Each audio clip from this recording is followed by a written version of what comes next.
Well, hello. Welcome to the City of Everett Budget Finance Committee. Okay, well, welcome to the City of Everett Budget and Finance Committee of March 19, 2025. Just for logistics, Councilmember Fossey is also in attendance, but on remote. Also, this meeting, for those who may be watching, it may be in two sections because we're going to have this portion before our regularly scheduled council meeting. And then if there's more on the agenda, there'll be another portion afterwards. So we'll begin with a presentation from the mayor's office. Heidi, go ahead. Thank you.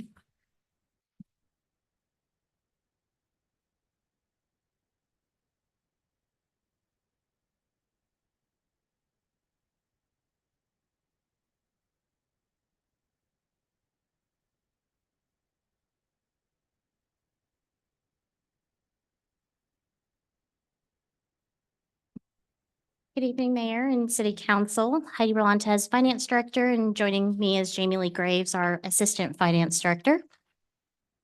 Our presentation this evening will focus on the year-to-date budget performance as of January 31st of this year, responses to council questions from some prior meetings, and an important discussion regarding our financial policies. I'll first pass it to Jamie Lee, who will walk us through the financial performance. Good evening, Mayor and Council. Starting off with general government revenues. When we prepare our monthly revenue projections, we base them on historical actuals adjusted for known factors such as economic conditions, seasonal trends, and any policy changes. I'm pleased to report that January revenues came in stronger than expected, with total general government revenues exceeding projections by $173,430, bringing us to just over $11.6 million for the month. This positive start to the year was primarily driven by stronger than anticipated collections in B&O taxes, which we'll cover in more detail in the next slide. In addition, utility taxes also performed well, coming in 8.8% above budgeted revenues. While one strong month doesn't make a trend, it certainly positions us well as we move further into the year, and we will continue to monitor these revenues closely in the months ahead. All right, taking a closer look at our major revenue streams, starting off with business and occupation tax. B&O tax receipts are up $391,102 or 11.7%. I want to point out that we normally receive larger B&O payments in January, April, July, and October. Later in the presentation, we'll talk more about Boeing's labor strike and the impact it had, but for now, B&O is off to a solid start. All right, next up is sales tax. Receipts are down $108,369, or about 3.4% below budget. As a reminder, sales tax receipts have a 2-month lag, so January receipts reflect November activity. So this table lists our 6 largest sales tax categories. The percent each category makes up of total sales tax receipts based on January 31st results, as well as how each one is performing relative to budget. This breakdown helps us see not just how much sales tax we're collecting, but also where it's coming from, giving us a more complete picture of our economic landscape. As you can see, wholesale trade, manufacturing, and information came in above budget, while retail, construction, and accommodation and food services have fallen short. In retail, we saw strong performance in the automotive sector as well as in clothing and accessories. However, challenges in other subsectors such as general merchandise, furniture, electronic, and gas tempered overall growth. Construction also fell below budget expectations. The number of building permits issued decreased from 91 in January 2024 to 52 this year. At this time, we do not have concerns regarding the decline in permits as there are several projects in the pipelines. As part of the budgeting process, we receive permit activity from the Permit Services Division that includes all private development construction projects in progress. This information is then used to assess how much tax revenues can be generated from each project in the next few years. As a common practice, we will continue to monitor and reassess all revenues in July once we have had 6 months of actuals. Okay, moving on to general government expenditures. Just like with revenues, we base our monthly expenditure forecasts on historical trends, which help us plan for the natural ebbs and flows of expenses throughout the year. We know that expenditures vary from month to month. We are in a strong position as January's expenditures came in lower than budget. As is the case with revenue increases, 1 month of reduced expenditures should not lead us to an assumption that every month will result in the same amount of expenditure savings. And with that said, I will now move it over to Heidi, who will touch on some of council's questions from last month. Right, yes. We'd like to provide responses to council questions from prior meetings. There were questions regarding the impact of the Boeing strike, the December 2024 preliminary monthly financial report, as well as ending fund balance. So we'll start with the Boeing strike. That began in September of 24, which was resolved 2 months later when a new contract agreement was reached. As a result of that strike, the city adjusted the general government revenue and expenditure budget during budget amendment number 3 of last year to account for this financial impact. You will recall that these adjustments included a $2 million reduction to business and occupation tax revenue and a $250,000 reduction to sales tax. In our reforecasting process, we do consider the 2-month duration of the strike, as well as the financial impacts that were observed during the previous Boeing labor strike that occurred in 2008, which lasted also 2 months. Looking ahead, the 25 original budget incorporated assumptions regarding the aerospace manufacturing sector and the anticipated recovery period following the strike. As Jamie Lee presented, although it is very early in the year, January revenues are up 1.51% from our monthly forecast, showing positive signs of recovery. Next, I'd like to discuss the December 24 preliminary monthly report that was shared with you last month. It's important to note that these are preliminary numbers and should not be assumed to be final for 24. Revenue and expenditure figures are still subject to change due to accruals and other year-end adjustments. This is why the report does include a disclaimer about the preliminary nature of the results, and the books will not be fully closed until June when the state audit is complete. The preliminary December report showed that general government revenues were under budget by $6.4 million or 3.9%. The primary factors that contribute to the underperformance is really related to grants and miscellaneous revenues, such as operating transfers. Departments typically request their final year-end grant reimbursements in November and December, but the revenues aren't received until 2025, so these are subsequently accrued back to the period where the expenses were incurred. Additionally, there may be some grant under expenditures that are offsetting the under-budgeted grant revenues. Miscellaneous revenues mostly consist of operating transfers for labor support reimbursements to the general fund. As is the financial practice every year, these transfers must wait until payroll costs are fully settled and finalized in order for us to capture the true cost to prepare those transfers. Overall, the corresponding under expenditures do offset the revenue impact. You will be receiving an updated preliminary report in the upcoming week, which will show revised general government revenue and expenditure figures. The updated report will indicate that 99.1% of our revenue budget has been collected for 24. The under-collected amounts are still primarily in grant revenues, which, as I indicated earlier, can be impacted by timing and accruals. Any grants that need to carry over into this year will be reflected in the upcoming budget amendment. The updated report will also show that expenditures are coming in 4.6% under budget.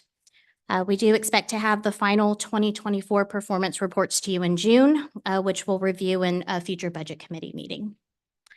The city's annual revenue projections have historically had a forecast accuracy of 2.5%, and this outperforms the state average of 3.5%.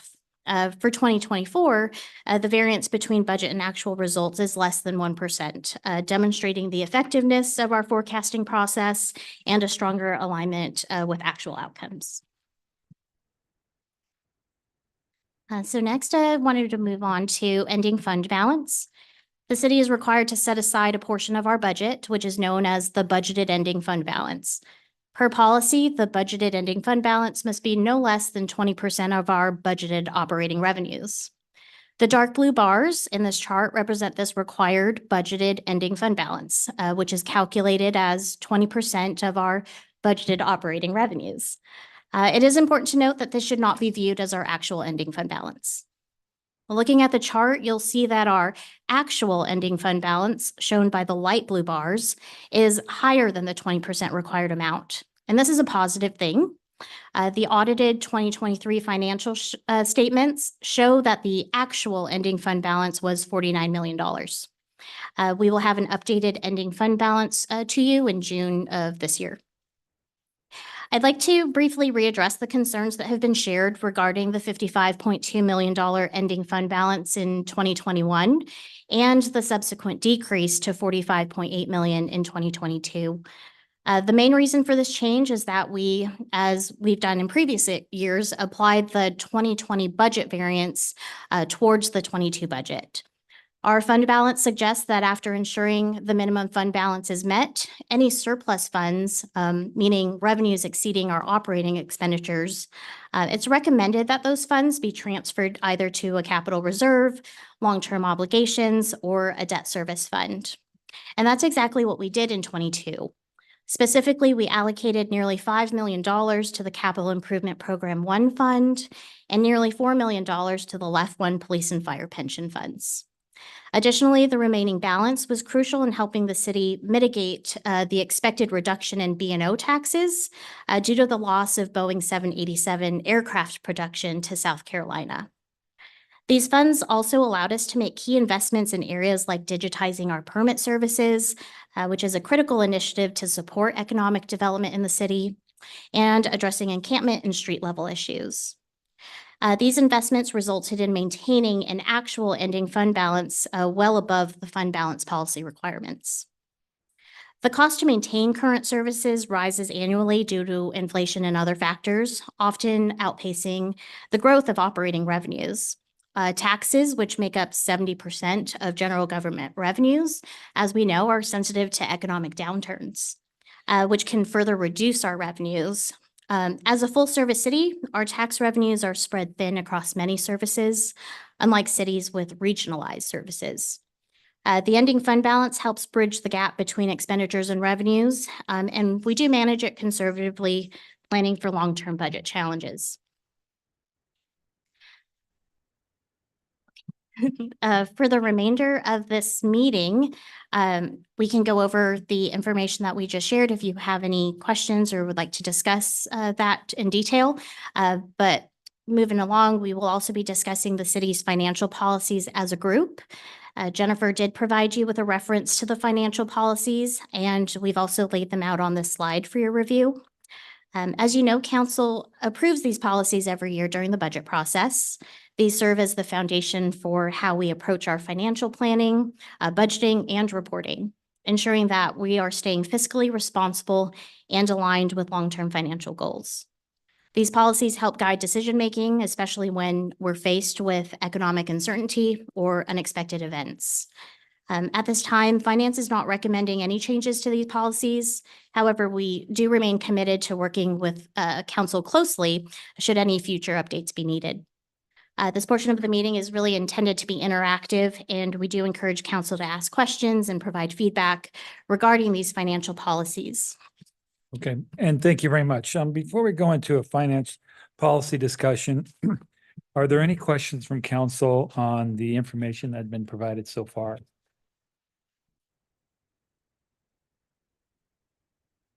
Okay. Oh. And no, good. Councilmember Mobley. Just, I don't have a question, but we get this plus even more every month.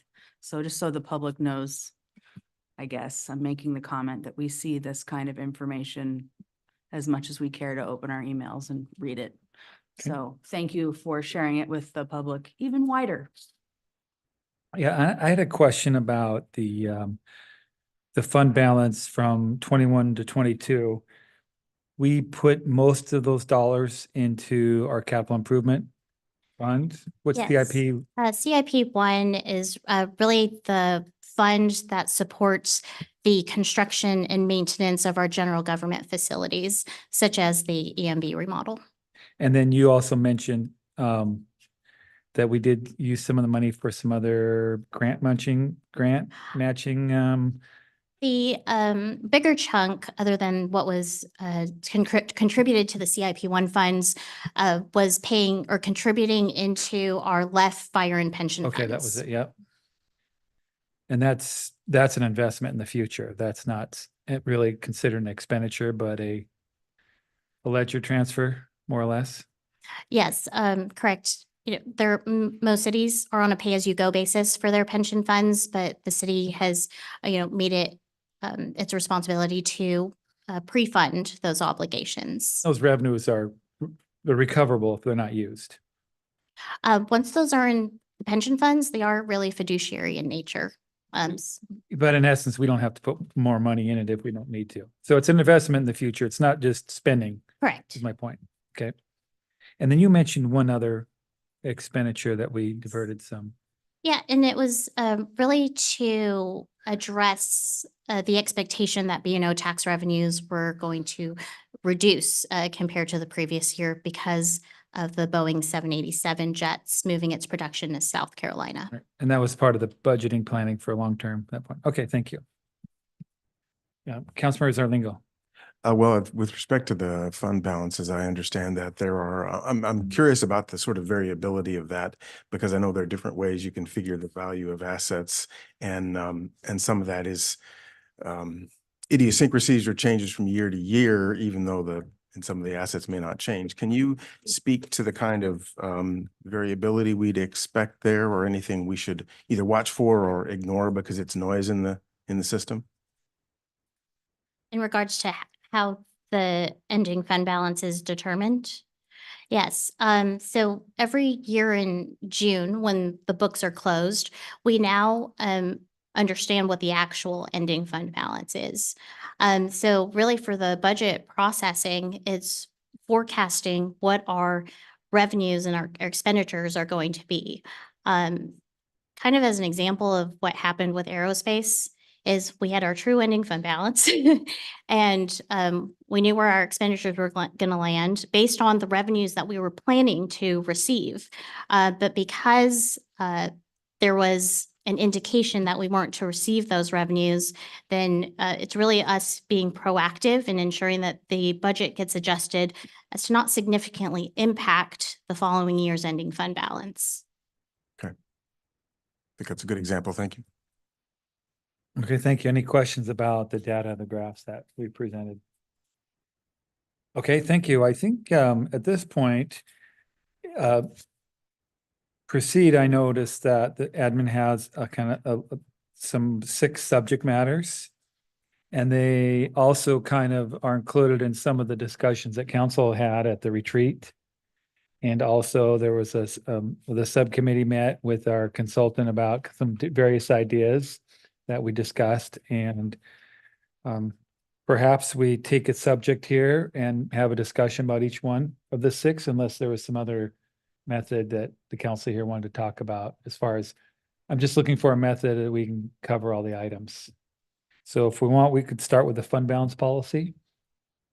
If there's any discussion, some ideas that this council would like to change. Councilwoman Mary or Fossey, are you with us? Okay, just checking in. I am. Are we going to go through the list from the city or the list from Mike Bailey? Well, right now I'm somewhat suggesting that we take the subject matters listed by the mayor's staff, and then we can interject some of the things that we've had in our other notes. So let's start with fund balance policy. Councilman Ryan. Thank you. So Heidi, I have Jamie Lee too. I have like a theory question about fund balance. I was hoping you could speak to like budget and financial theories for what an appropriate level for a fund balance is, and then also when there's too much in a fund balance, that could mean that we're collecting too much from residents and not providing services with it. And then if we have too little, it can be detrimental as well in case of emergency or unforeseen circumstances like fluctuations at the federal level that we wouldn't have been able to predict otherwise. So I was hoping you could kind of go over the financial theory of what a healthy fund balance is and why. So kind of experiencing bond ratings recently, and reading up on it. The best practice is to have your fund balance be between 15 to 20%. And I think really the city of Everett has landed on 20% historically because we really have to look at the revenues in our general fund, and the services that it's providing, right? So with B&O tax and sales tax being highly volatile, and those really, B&O tax really matching how much property tax we are receiving due to that 1% limitation. We are increasingly dependent on these B&O taxes. So when those don't come in, then we really look to our fund balance as to not create a significant impact in trying to balance a future budget. And then the standard practice of 15 to 20%, what are some factors that have gone into that level? Sure. And the 20%, did you want to talk about that one? So yeah, we mainly go with 20% because it is 3 months of operating expenses. And then there's also liquidity to accommodate those uneven cash flows that Heidi had mentioned, and also contingent liabilities that may come up. And so we tend to go on the higher side. And Jamie Lee makes a good point. So our two largest revenue sources are very much cyclical and when we receive them. Property tax, our highest collection period is May and November. And then B&O tax is once every quarter. So the fund balance really helps kind of smooth out any liquidity concerns for those months that we are not receiving our large revenue payments. Great, thank you. One of the questions I think that we've had, and something that we can review, and maybe you could talk about the effects of using expenditures as a basis for the fund balance versus revenue. Yes, and kind of what we discussed late last year, the difference between a legally balanced budget and a structurally balanced budget. So although our goal is to provide and produce a structurally balanced budget, which means your operating revenues are equal to your operating expenditures. In a legally balanced budget, it's taking into account the fund balance. So if we were to look at our current outlook, our operating expenditures for 2025 is $173.7 million. And if we do change our policy, maintaining the 20%, but applying expenditures rather than revenues, when we know our expenditures are greater than the real revenues we are to receive in the upcoming year, that would increase the ending fund balance requirement. Okay, thank you. You had a question? No, that was one. Okay. Yeah, Councilmember Zarlingo, thank you. Let's see, a couple of things. One of them, I guess, does the amount of the fund balance does that affect our bond rating over the long term? Does maintaining a better fund balance reduce variability and thereby? It is a factor, absolutely. We have our own separate CIP2 or Capital Improvement Program 2 that is really specifically dedicated to funding our debt service obligations of the general government. Should that not be solid, and I'm not saying it is because it is, then really in any bond ordinance, you are pledging the full faith credit of your general fund. So having an adequate fund balance, yes, it is good for bond ratings, and it is just good overall for fiscal sustainability in order to meet your future obligations. And then one other element with respect to fiscal sustainability, actually, a part of the the county's Regional Law and Justice Council, and there were discussions there about unfunded mandates from the state and some help we hope to get, may not get much of anymore in terms of some state requirements.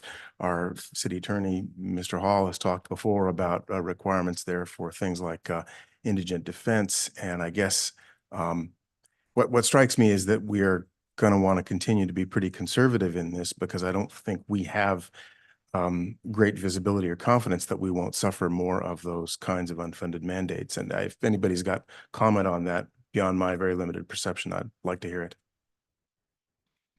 And the outlook, and also with our policy, that is without a revenue solution, right? So this discussion would probably occur annually during the budget development process. And if there were any changes to the resources coming into the city, then that could be another reason to evaluate fund balance. Yeah, thank you. Amer?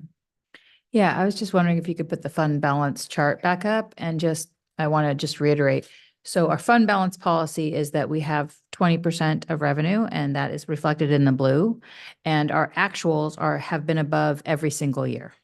So I just want to be very clear that we have a fund balance policy based on what is necessary to have a great bond rating and to protect the city in case of, these fluctuations and ensure we can pay our bills.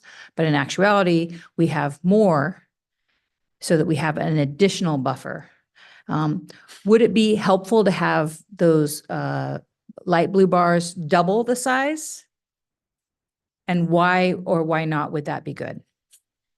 If we increase what I consider to be a healthy actual ending fund balance, and that's a really good point, is, there is that confusion between budgeted and actual. Budgeted is really a calculation, right? Of we make it meet 20% of our budgeted operating revenues. Actual is the results of real activity, of what our fund balance is, what revenues came into the city, what we actually paid out.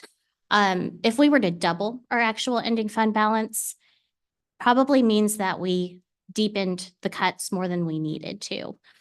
So really sequestering funds rather than continuing to invest it into the community. Okay. Yeah, I had a question.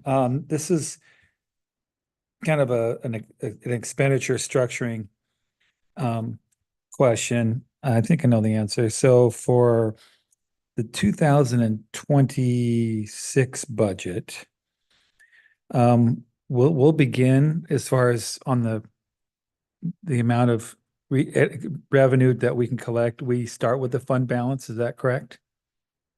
That is our beginning. Okay, we know we got at least the fund balance to start with. Then we add our projected revenues when we create our budget. And we're a year and a half behind. So the 23 year is going to go for the 26 budget. Is that correct? Or 24. 2024's there. Okay, so the 24 ending fund balance is going to go for the 26. It's the budget variance in 2024. Okay. So I guess the question, do we start off with this dedicated dollar amount? That's the fund balance? Yes, and that's part of July is we are reforecasting 25 based on 6 months of actuals. So in addition to preparing for the 26 budget, because part of the 26 is reliant on how you're going to perform in 25. So the reason why this system works is we have a continuous rolling fund balance to begin with, and it's consistent. Okay. Thanks. Any other questions about fund balance policy? Councilmember Ryan. Just a comment that I support leaving it at 20%. Okay, thanks. Okay. All right. Well, I have Mary, go ahead. Thank you. Councilmember Fosse. Thank you. thank you, President Schwab. I wanted to also reinforce a conservative approach to the fund balance, just given what we are looking at with inconsistencies at the federal level and the funding coming down from that way. So I'm not saying we shouldn't look at it again in the future, but current action, I would agree with all my colleagues there that are saying more conservative approach right now. Okay. All right. Well, thank you everyone for this comments. We'll move on to some of the other subject matters for discussion. Let's try to get maybe one more in before a break.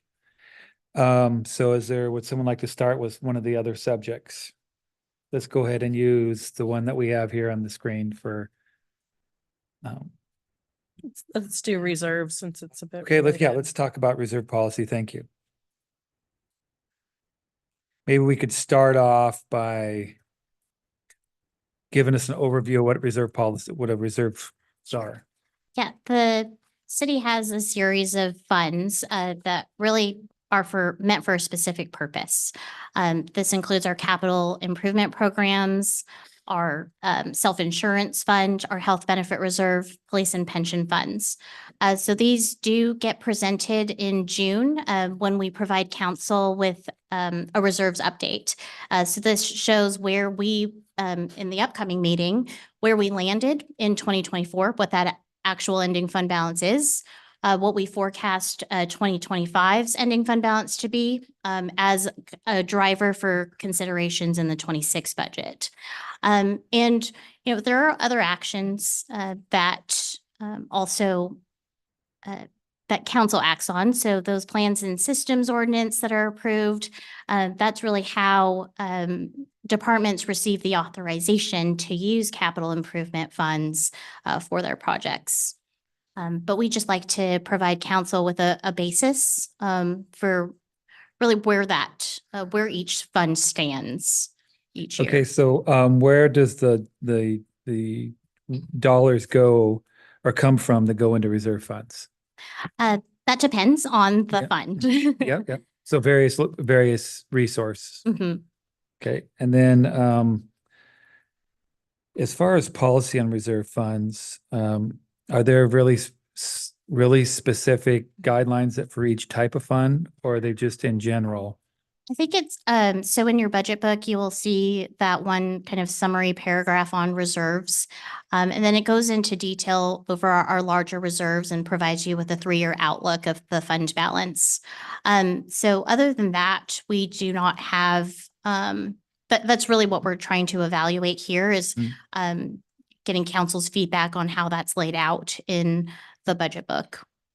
Is there, sorry to hog the show here. There are certain rules that we have for the different type of reserve funds, like the pension funds have specific rules that we have to abide by, including investment opportunities. Yes, and those numbers do come from our actuarial, which is also a state requirement.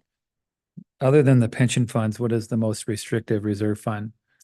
I would say our health benefit reserve and our self-insurance funds. So with that, we do work with external brokers to identify what are our future obligations because we want to make it solvent. We also don't want to increase rates for our employees and our departments. So we look at how much we should be reserving in that fund to really level off any increases to contributions to keep those funds solvent.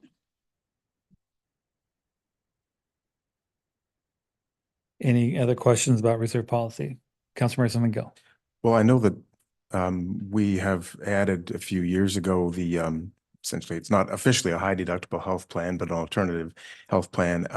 Has that changed the variability or need for reserves on that? Or I mean, I know it's saved significant amounts of money, but has it changed in terms of our predictability and variability of those funds? So we do receive reports from our broker, which shows our estimated liabilities based on historical actuals. There is a state requirement. Well, there's either two options.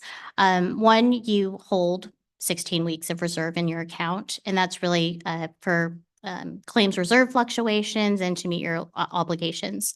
Or you can get an actuarial valuation to determine what those amounts should be. And that's exactly what we're doing. We're using an actuary to determine our reserves and our liabilities. Go ahead, Councilmember. Some of those reserve funds are the CIPs 1, 2, and 4. I think that's what we have so far. And And 3. okay. Just thought I was skipping over 3 for fun. And Can you tell us again about that? I'm just thinking of the real estate excise taxes Sure. are specific to a certain CIP Mhm. and that's restrictive. So can you go a little deeper into that? for us? Yes. So CIP one receives general government contributions, and you'll see that in the non-departmental fund 009 section of your budget book, which shows an annual contribution. Really, the recommended amount of contribution is $6 million, and that was based on the Ming facility study. But with the budget, we have been contributing $3 million annually. CIP two receives first quarter percent REIT. So anything in there needs to be a part of your comprehensive plan, and what projects would be funded with those resources. CIP three receives the second quarter percent REIT, and that is really restricted for purposes such as park improvements and street improvements. And that's exactly what we use it for. CIP four also has received general fund contributions, but not on like a regular basis such as CIP one. And that's really meant for new or major renovations or new facilities. How often does CIP four get revenues added to it, and from whence do most of those revenues come? Those are generally added into the original adopted budget, but I'll have to go back to see when the last general fund contribution was made to that fund, but it hasn't been for several years. Yeah, I'll just add, it's been a while because of the structural deficit. And those are, that fund has been, is there for when we can create and build new great things. And when we don't have extra revenue, we rarely have been able to contribute to it because we're using our revenues to cover the expenses of running the city. I know that CIP four goes towards real estate purchases and whatnot. If we sell real estate, is that money that goes into that? Is there other places that selling city-owned real estate? Mhm. Is there anywhere else that it would go to besides CIP four? It depends on the source that purchased the property, and you would reimburse, or the purchase or the sale of that property would go back to replenish the fund that bought it. Thank you. Okay, at this time, I think we will take a recess from this committee and we'll reconvene and after our normal business done. And I think there's probably one item that we'd like to talk about, and that would be the way that budget information is provided for council and how that's structured. Mhm. So that'll be our next subject. Okay, thank you. We'll recess.